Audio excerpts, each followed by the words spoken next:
अस्सलामुअलैकुम दोस्तों, मैं हूं असलम आलम और आप देख रहे हैं gulf expert. Qatar visa centre से कतर का वीज़ा कैसे हासिल करें, या ये कि कतर वीज़ा सेंटर वीज़ा देता है या नहीं, ये वो सवाल है जिसको आप में से बहुत सारे भाइयों ने पूछा है। आज की वीडियो में इसी के बारे में क्लियर करने वाला हूं। दोस्तों, बहुत काम की चीज़ बताने वाला हूं, इसीलिए पूरी वीडियो ज़रूर देखना, हो सकता है आगे आपका काम आ जाए।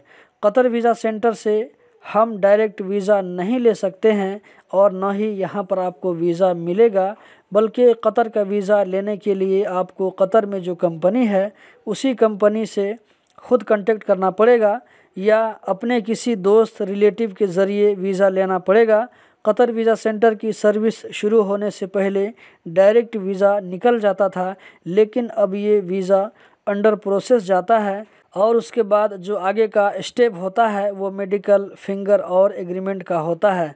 तो कतर वीज़ा सेंटर में मेडिकल होगा, फिंगर होगा और एग्रीमेंट का काम होगा। उसके बाद ये सारी चीज़ें कतर गवर्नमेंट को भेज दी जाती है, फिर कतर गवर्नमेंट वीज़ा इशू करती है। कतर का वीज़ा का जो प्रोसेस होता है आप उसको 3 स्टेप में बांट सकते हैं।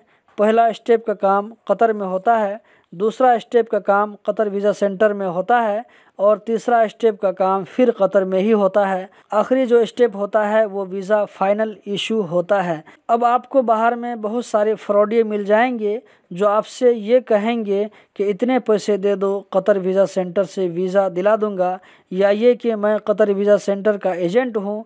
तो ऐसे लोगों की बातों पर बिल्कुल भी यकीन मत करें। आपको वीज़ा सिर्फ कतर से ही मिलेगा, या ये कि किसी सर्टिफाइड मैन पावर से मिलेगा।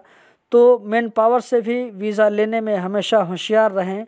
उसके साथ जो कुछ भी बातचीत हो उसका रिकॉर्ड रखें, लिखित शक्ल में प्रूफ रखें, ताकि किसी वक्त भी आपको काम आ सके। अगर आप किसी से भी वीज़ा लेते हैं तो कम से कम जो उसके साथ में बातचीत होती है, जो भी लेन देन होता है, आप उसको रिकॉर्ड रखें ताकि आपके साथ धोखा न हो सके। अगर धोखा हो भी तो ये रिकॉर्ड आपको टाइम पर काम आ सकता है। तो दोस्तों, यह थी आज की कुछ जानकारी। उम्मीद करता हूँ ज़रूर पसंद आई होगी। इसी तरह की इन्फॉर्मेटिव वीडियो देखते रहने के लिए चैनल को सब्सक्राइब करें। वीडियो देखने का बहुत बहुत शुक्रिया।